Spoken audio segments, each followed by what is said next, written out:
Welcome to the podcast Business Lunch. I'm Brad Hill, and today I speak with Steve Goldstein. He's the founder and CEO of Amplifi Media, a strategic consultancy that works with brands and other organizations to create podcasts. We talk about what those companies want and expect and need from the venture, and some of the hard realities that Steve has to tell them about right at the start. The podcast Business Lunch is sponsored by NPR and Triton Digital, two giants in the field. Let's hear their messages. This lunch is sponsored by NPR, a leader in audio journalism and storytelling for over 50 years. NPR delivers international, national, and local news and programming to audiences via radio, podcasts, and digital platforms. NPR offers brand sponsors an effective and measurable opportunity to connect with its 138 million monthly users who rely on the trusted and valued content provided by 35 news bureaus around the world and hundreds of public media member stations in communities across the country. NPR resonates with listeners and creates a compelling, uncluttered environment for your brand to do the same. Triton Digital is the global technology and services leader to the digital audio and podcast industry. Triton provides innovative technology to broadcasters and podcasters to build their audience, maximize revenue, and streamline their day-to-day operations. In addition, Triton powers the global online audio industry with Webcast Metrics, the leading online audio measurement service, and Podcast Metrics, one of the first IAB-certified podcast measurement services in the industry. To learn more, visit us at tritondigital.com. We're proud and grateful to NPR and Triton Digital for their essential support, without which this podcast could not exist. And now, here's my conversation with Steve Goldstein. Steve, thanks so much for joining me today. Happy to be here. Thanks for asking. You're welcome. You're the founder of Amplifi Media, a strategic advisement company that helps brands and other organizations start podcasts. And you founded Amplifi in 2015. So before we talk about your present day work, let's go back in time. You were enjoying a 30-plus year career in radio as an executive and as a co-founder of a radio network. And you decided to retire from that career and found a podcast startup. Take me back to that decision moment, if you would. And also, tell me what podcasts looked like to you then. Yeah, it's a really good question. And there was a seminal moment. I am watching House of Cards, which was released 2 years before I started Amplifi Media. And I'm thinking, this is the on-demand art that's happening in TV right now, but it doesn't appear to be happening in audio. And intuitively, you just have to know that it will be happening in audio. And so it took me 2 years to sort of work up to it, but I launched 7 years ago, April, so next month. It was also based on watching what I call my science projects. Today they are 32 and 30 and 23, and watching how they consumed media. And again, this is going back 7 and 9 years, was really fascinating in terms of their choices. And their choices were not linear even then. Mm-hmm. And you asked me, what did podcasting look like? It didn't look like much beyond public radio. I think public radio had spent 10 years at that point really making inroads, and they were quite good at it.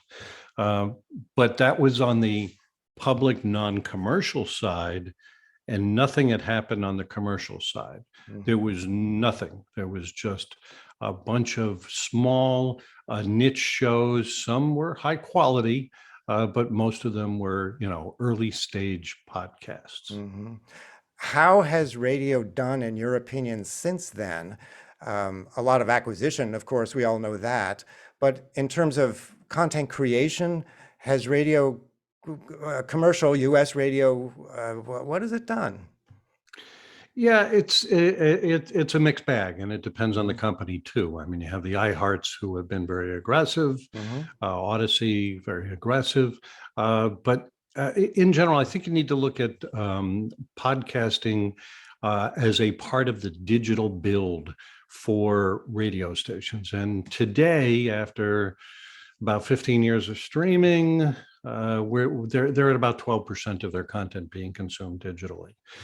Even during the pandemic, when the smart speaker became more of a thing, because there were these speakers all over the home and people were in their homes, that only goosed it by a share or two.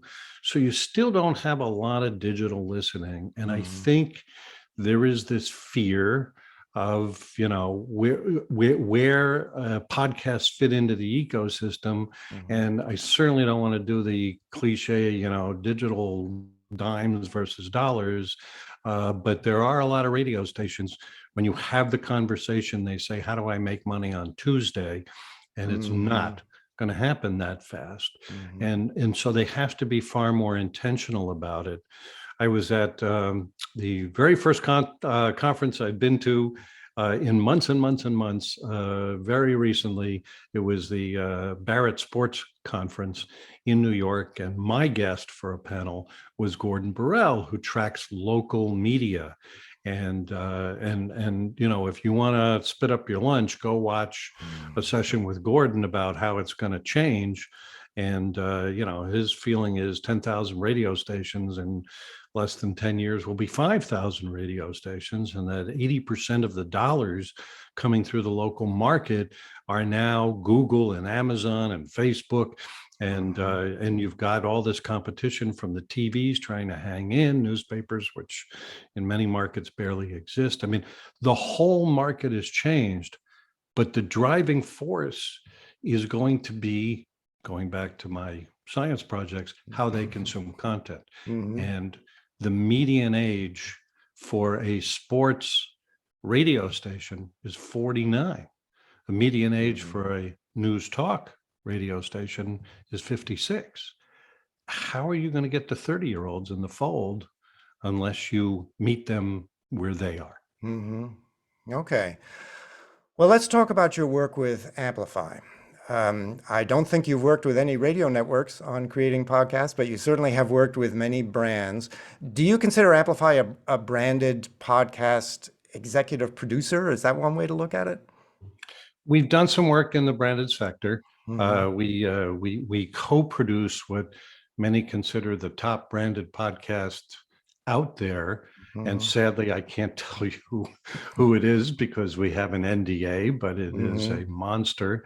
And then we are doing work for other companies like EY, Ernst & Young. I've got big ones, smaller ones. I've got a company called NCMIC. They're the largest insurance company for chiropractors in the United States. They have 40,000 clients, and we work with them on creating their own branded podcast targeting their 40,000 clients. So there's a lot of different ways at that, but I do work with radio companies, which sort of goes back to your previous question. Oh, I didn't know that. I've done work for Beasley, Hubbard, ABC News, NBC. Well, I know about ABC because that's Start Here. Yes, correct. The morning show. Tell me one or two others specifically that you've done with radio. So we worked with Beasley and getting their whole podcast platform going. I've done some work for Bonneville, early stage, mostly Cairo, in Seattle. We've done work with WTOP in Washington, Hubbard. So we've done some radio work. You work with Dave Ramsey, I think. Tell me if I'm right or wrong about that. And explain, assuming I'm right, explain what the work is. So we work with the Ramsey organization, which is a huge organization. I mean, they have over 1,000 employees, and they are just so smart. We work with them on all of their podcast and voice efforts. In addition to the Ramsey Show, they have 7 other podcasts, and we work with all of them on growing the platform and trying to figure out how to maintain dominance, to move past their tribe. They have a significant tribe, but introduce new people using new platforms. And they are super smart, and they are always on top of what's next. Would you say then that the work now is more about promotion and audience building and reach than it is about production and conception of the programming? No, I wouldn't say that. I think a lot of the thinking going on in the organization is about innovating the content. So they have some legacy titles which do well, but they are not an organization that rests on their laurels. And so we spend a lot of time talking about building what's next and what that looks like. And it will not be like everything else that they've done. Ah, okay. That's an interesting teaser. It is super fun. I mean, when I think about my radio days, mhm. for radio days, we built everything up, of course, and the next year, out of necessity, I had to take some of it apart. I mean, I use the analogy that you would go on the airplane and they would hand you a salad and then they would take away the green peppers, they take away the radishes, and then next thing you know, they take away the salad. That's the way it felt over on the radio side. On the podcast side, it's all growth and innovation. And so they are trying to master this sector. So everything is about what else can we do? I'm interested in the conversation that happens when a brand approaches you or you approach a brand. Well, which way is it? They must come to you. Well, it's both. It's a lot of recommendations. Most of my business comes from referral. Okay. So a brand comes to you and begins to have the conversation of, we think we should have a branded podcast. How does that conversation go? What are their expectations? What are their needs? Yeah, so I wrote about this in my blog that most branded podcasts will fail. And that's because there is not enough thought placed into the process. There isn't a content forecast, meaning what are you going to do after the first episode? There isn't the ability to track an audience. I mean, there's a lot of complexity. I think it's the most difficult category in all of podcasting because, I mean, let's face it, most people, they don't want to interact with brands. I don't need a Coca-Cola podcast. So I think it's got to be the right brand. It's got to be the right content. There needs to be some kind of megaphone, some way to market it. So I think it's a delicate balance. And so that's why I think most branded podcasts won't make it, but those that figure it out, and some do it with us and many do it with other companies. I mean, the Pacific Content people have been marvelous. It can be magical. But it's not for everybody. So a lot of prospective clients come to you with rudimentary conceptions of what they want to do. They just kind of want to be in the space, but don't know how to be. Is that right? Right. I think that's exactly right. Okay. So what do you say? Do you have a kind of a questioning protocol by which you can determine their needs and KPIs and all that stuff? What happens next? Yeah. I mean, I'm a process guy. I mean, that is sort of what I did on the radio side is, come in and we work the checklists and try and figure out what makes the most sense. And so I've certainly adapted that, and it's evolved on the podcast side. I have a 17 question process that we go through, and everybody thinks it's going to take 20 minutes to go through it. And that somewhere in that second or third hour, people realize there's a lot more to it. I did publish a brief version of that on the blog, which it's a synthesis of some of the questions, but it is a good starting block. The blog, by the way, is called Goldstein. Do brands who come to you have unreasonable expectations? Putting aside the basic fact that success at the start is an unreasonable expectation, do they think that podcasting will have some kind of magical result for their business that is unrealistic? Look, this is the new thing right now. Everybody is piling into podcasting. You see the announcements all the time. There are a ton of production companies. There's a ton of talent. There's big name Hollywood talent. There's fiction podcasts. There's everything. Everybody is trying to get in right now. And so brands, of course, are interested in that. I mean, I have a client who came to us and said, look, We've been creating content on our website, so we'll call it a blog, but it's been authority content. It's been them talking about their knowledge in a category and using their people. I mean, really smart stuff. But the readership for that on the web has gone down dramatically. And so they came to us looking for another way to disseminate their authority and their interest and their information. And so they're experimenting, and I'm going to use the term experimenting, but they've made a real solid commitment to trying to master the podcast space as another means to communicate with their constituency and potential clients. Let's take a look at the ABC work that you did. It's the Start Here morning news podcast. I listen to it, and you are credited at the end of it every day. And were you then the executive producer of Start Here? No, I was a consultant for That's a good, clean answer. Good team. At the time, Steve Jones was running ABC Audio, ABC Radio, and a really adventurous group who wanted to get in early. And the Daily from the New York Times was up and running and successful. And Up First from NPR was there. No one else was. And ABC has great authority in spot news.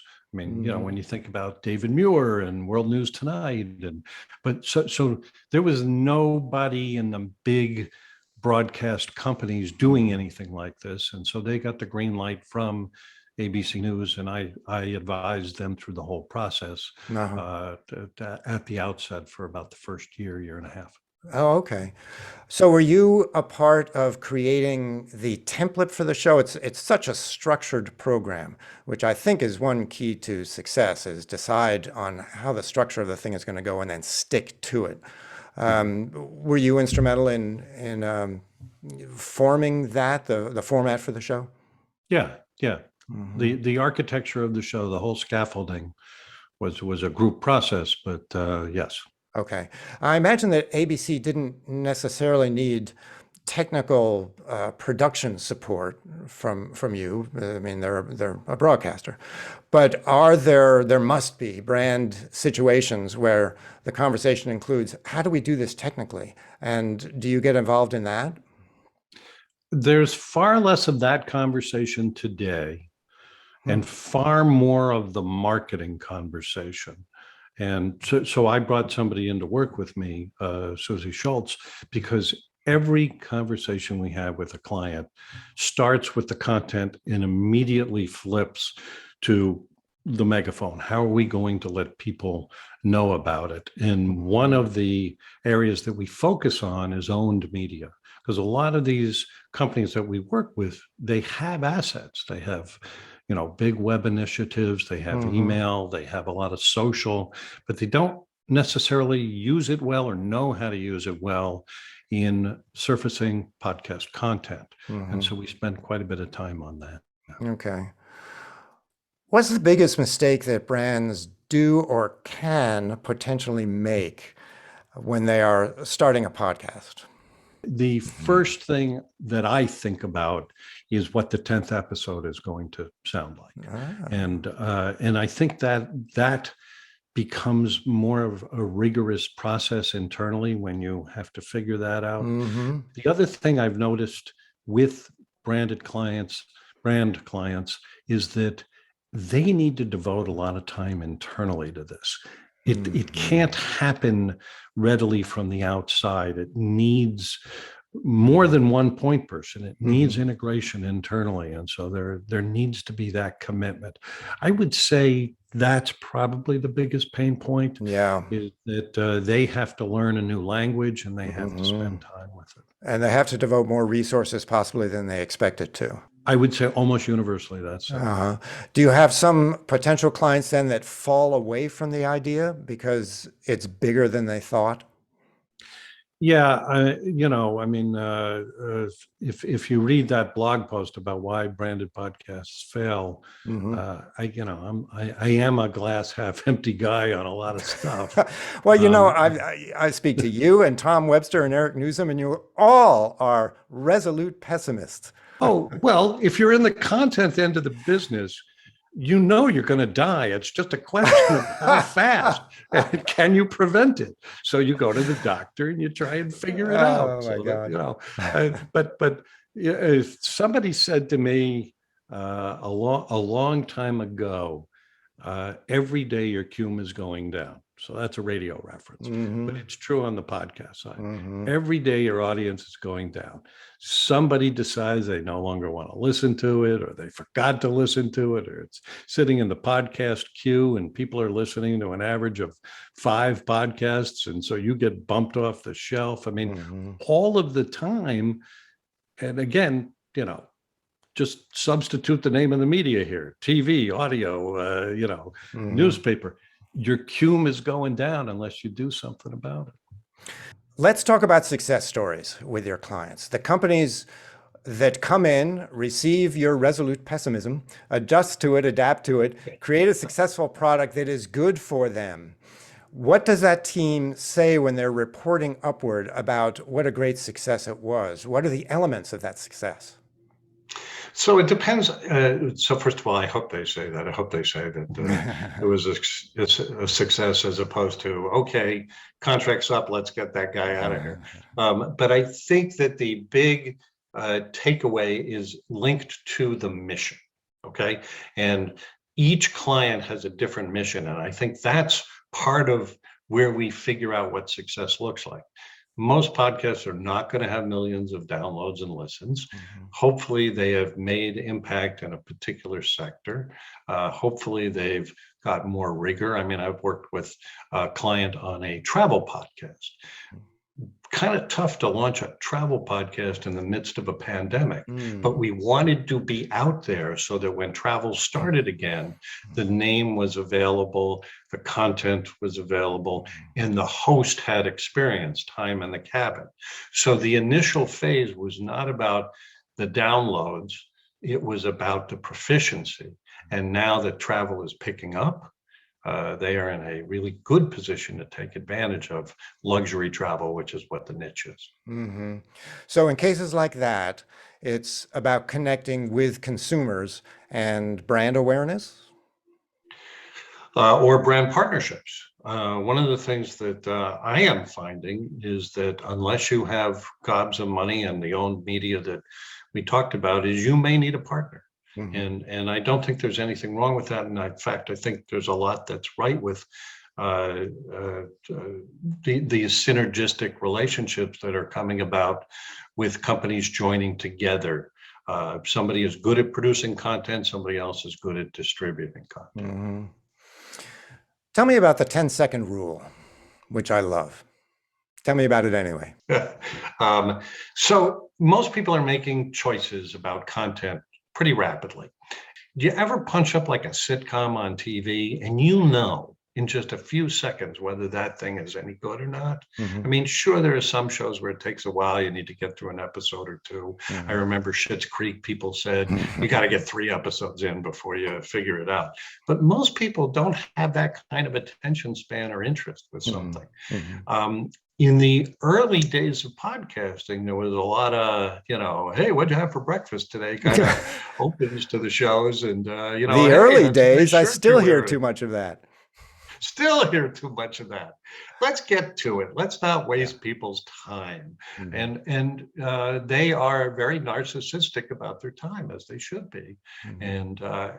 And they will stop the podcast. They'll stop Mhm. the video. I mean, why is TikTok so successful? Because the deal is you're going into it knowing it's going to be brief. Mhm. And there's something brilliant about that in this day and age.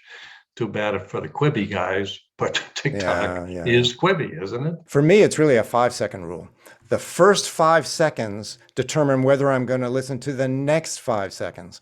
And Yes. then if I like it, I'm in. Yeah, we used to run those teases up in front of a podcast where we take a clip out of the podcast Yeah. and throw it up there thinking, ooh, that'll hook them.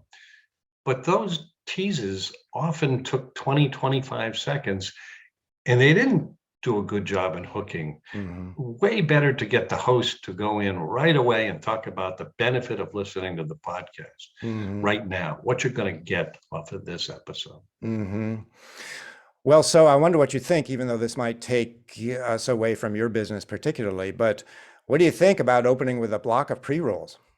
So there are many podcasts who can do that, and that's because they built a significant constituency, and good for them. I would hope that every podcast I work with could get to that point, but I do think that's rarefied air. Are many of the podcasts you help to create ad supported? Do they run ads, or is that really not the point in a lot of branded podcasts, for example?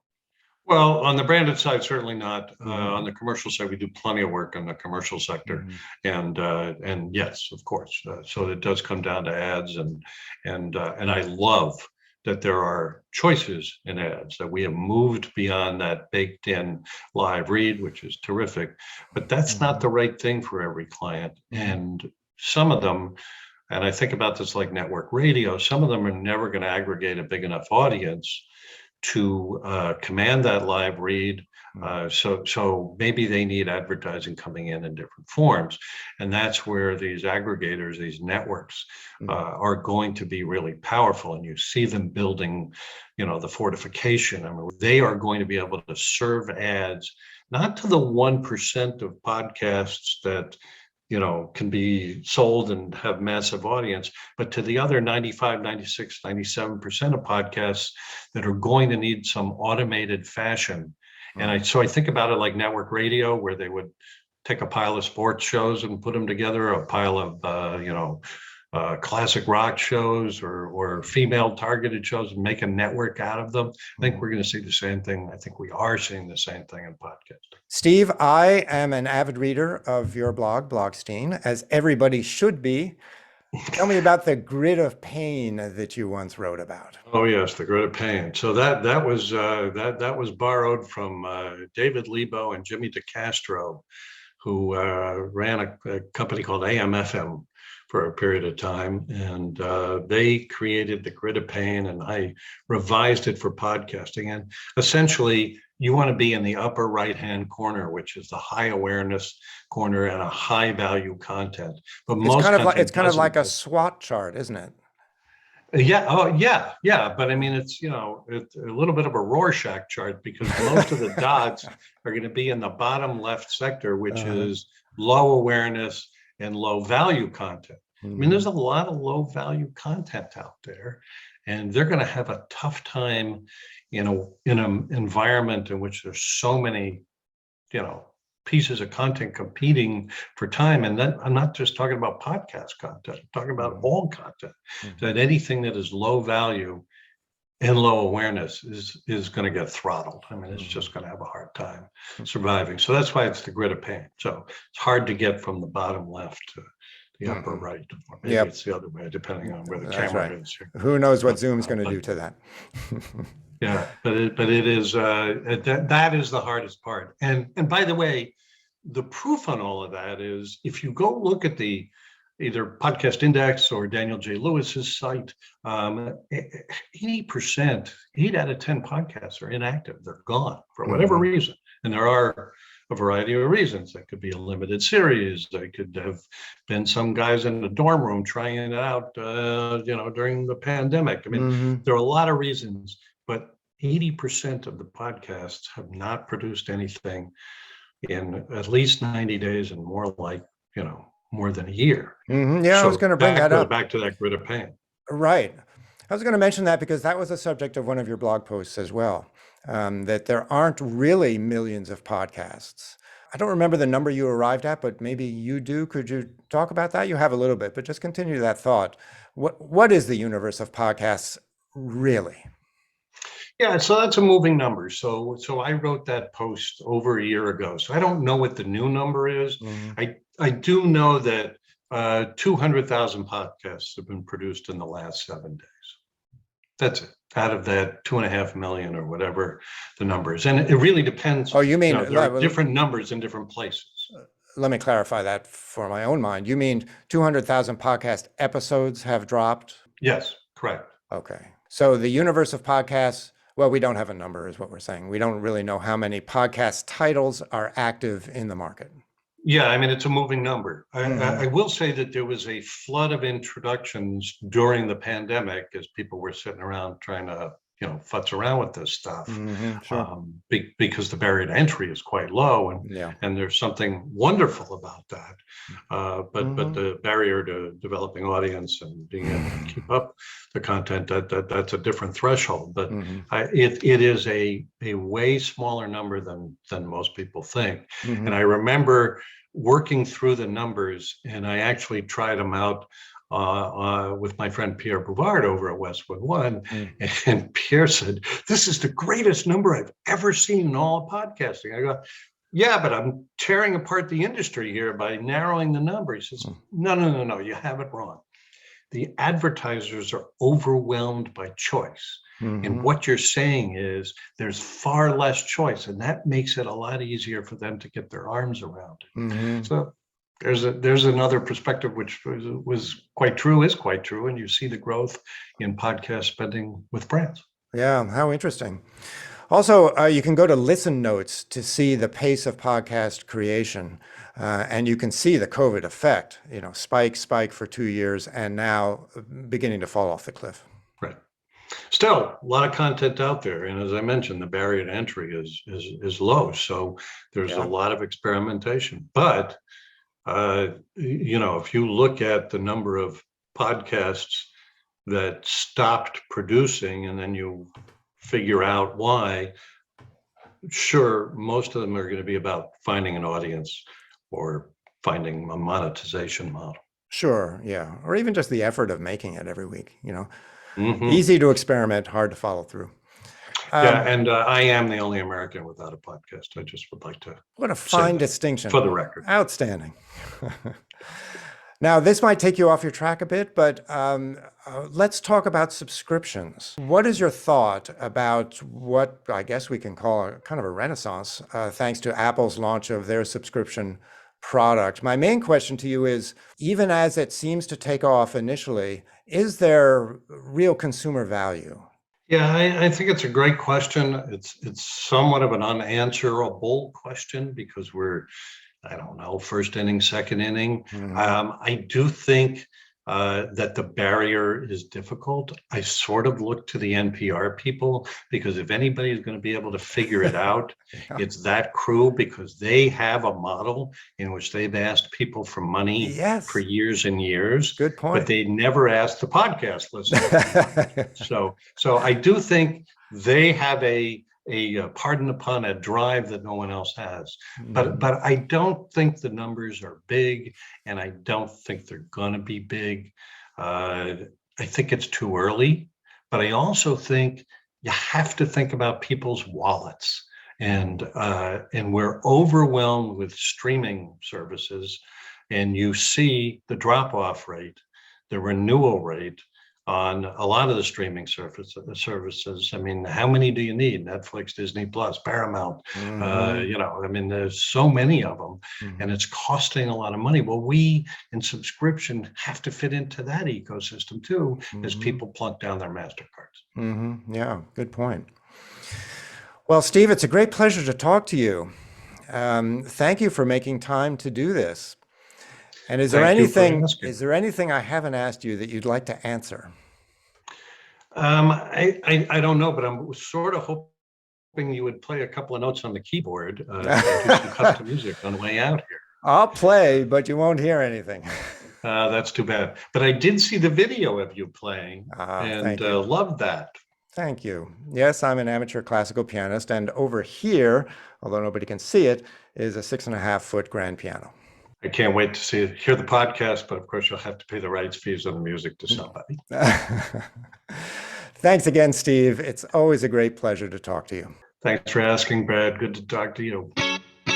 That's all for this week's Podcast Business Lunch. Thanks to Steve for making the time to do this, and thanks also to our sponsors, NPR, and Triton Digital, whose essential support makes this program possible.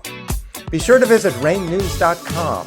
For more information about the Podcast Business Lunch, you can watch past episodes right on the website, which could hardly be more convenient. And while you're there, be sure that you're subscribed to the RAIN Daily Digest newsletter. It is the essential trade publication for the combined online audio industries. I'm Brad Hill. Thanks for being here, and I'll talk to you next time.